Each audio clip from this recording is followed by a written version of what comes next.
कभी आपने सोचा है कि हमारी जिंदगी कितनी फ्रैजाइल होती है। एक सुबह सब कुछ नॉर्मल होता है और शाम तक हमारी जिंदगी पूरी तरह बदल जाती है। एक कॉल, एक एक्सीडेंट, एक गलत रिपोर्ट और सब कुछ उलट जाता है। ऐसे वक्त में लोग कहते हैं स्ट्रांग बनो, पर दिल अंदर से बिखर चुका होता है। आप भी कभी ऐसे मोड़ पर खड़े रहे होंगे जहां सब कुछ थम सा गया हो और दुनिया कहती रही हो जिंदगी चलती रहती है, पर आप खुद से पूछते हैं अब मैं कैसे चलूं।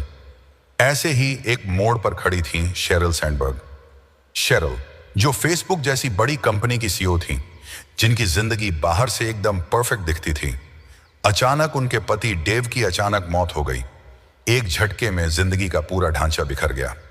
ऑप्शन ए यानी उनकी प्लान की गई जिंदगी अब मुमकिन नहीं रही और अब उन्हें ऑप्शन बी अपनानी थी। यही है इस किताब की असली कहानी। Option B, facing adversity, building resilience and finding Joy.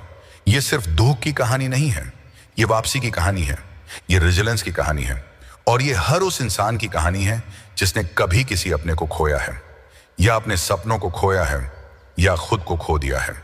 Sherrill कहती हैं, जब कोई गम आता है तो हम दोहरी तकलीफ से गुजरते हैं, एक उस दर्द की जो हुआ है और एक उस अकेलेपन की जो दुनिया हमें महसूस कराती है। लोग हमसे दूर हो जाते हैं क्योंकि उन्हें नहीं पता कि हमसे क्या कहें। कभी कभी वो ऑकवर्ड साइलेंस ज्यादा तकलीफ देती है। इसलिए शेरिल हमें सिखाती हैं कि कैसे दूसरों का दुख समझें और कैसे खुद को उठाएं। किताब का एक जरूरी हिस्सा है रेजिलियंस, यानी वापसी की ताकत। रेजिलियंस कोई सुपर पावर नहीं है, ये एक स्किल है जो सीखी जा सकती है। शेरिल और सह लेखक एडम ग्रांट बताते हैं कि हम 3 P के जाल में फंस जाते हैं। पर्सनलाइजेशन, ये मेरी गलती है। परवासिवनेस, ये तकलीफ मेरी पूरी जिंदगी को बर्बाद कर देगी। परमानेंस, ये दुख कभी खत्म नहीं होगा। लेकिन जब हम इन इल्यूजन्स को तोड़ते हैं तभी हीलिंग शुरू होती है। शेरिल लिखती है, दुख से लड़ने की नहीं, उसे अपनाने की जरूरत है। उससे भागने से नहीं, उसके साथ बैठने से राहत मिलती है। किताब हमें याद दिलाती है कि कुछ बातें कभी ठीक नहीं होती, हम बस उनके साथ जीना सीखते हैं। और इस प्रोसेस में धीरे धीरे एक दिन ऐसा आता है जब फिर से मुस्कान आती है, गिल्ट के बिना। जब आप फिर से लाफ कर सकते हैं और खुद से कह सकते हैं ये डेव के बिना जिंदगी है, लेकिन ये फिर भी जिंदगी है। शेरिल बताती हैं, सपोर्ट देना भी एक कला है। किसी को मुझे बुलाओ अगर आपको कुछ चाहिए कहने से बेहतर है कि आप खुद इनिशिएटिव लो। खाना बना दो, बच्चे संभाल लो, या बस उनके पास बैठो।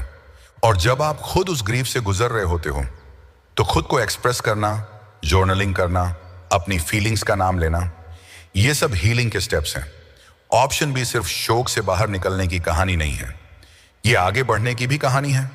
क्योंकि जब हमारी सबसे बड़ी ताकत हमें छोड़ जाती है तभी हमें अपनी अंदर की असली ताकत मिलती है। शेरिल एक पावरफुल बात कहती हैं, विकल्प ए अब नहीं रहा, तो चलो ऑप्शन बी को जितना बेहतर बना सकते हैं बनाएं। किताब हमें यह नहीं सिखाती कि दुख से कैसे बचें, बल्कि यह सिखाती है कि जब दुख आए तो हम खुद को कैसे थामे रखें।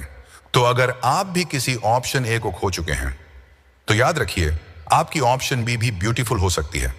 शायद वो परफेक्ट नहीं होगी, लेकिन वो सच्ची होगी, रियल होगी और शायद पहले से ज्यादा मजबूत होगी। इसीलिए आज अगर आप टूटे हुए हैं तो खुद से कहिए, मैं ऑप्शन बी को भी जी सकता हूं। क्योंकि जिंदगी बस प्लान ए नहीं होती, जिंदगी वो होती है जो हम बचे हुए हिस्सों से बनाते हैं। थोड़े आंसू, थोड़ी हंसी और बहुत सारा हौसला लेकर। अगर आपको यह कहानी दिल से छू गई हो, अगर आपने भी कभी ऑप्शन बी को अपनाया हो या अपनाने की कोशिश कर रहे हो, तो इस वीडियो को जरूर शेयर करें। कमेंट करके बताएं आपकी ऑप्शन बी कैसी रही। और अगर आप किसी ऐसे इंसान को जानते हैं जिसे इस कहानी की जरूरत है तो उनके साथ इसे जरूर बांटिए। और हाँ, इस चैनल को सब्सक्राइब करना मत भूलिए ऐसी ही दिल से जुड़ी कहानियों के लिए। क्योंकि जिंदगी हर किसी के पास ऑप्शन भी जरूर छोड़ती है, बस हमें उसे पहचानना होता है।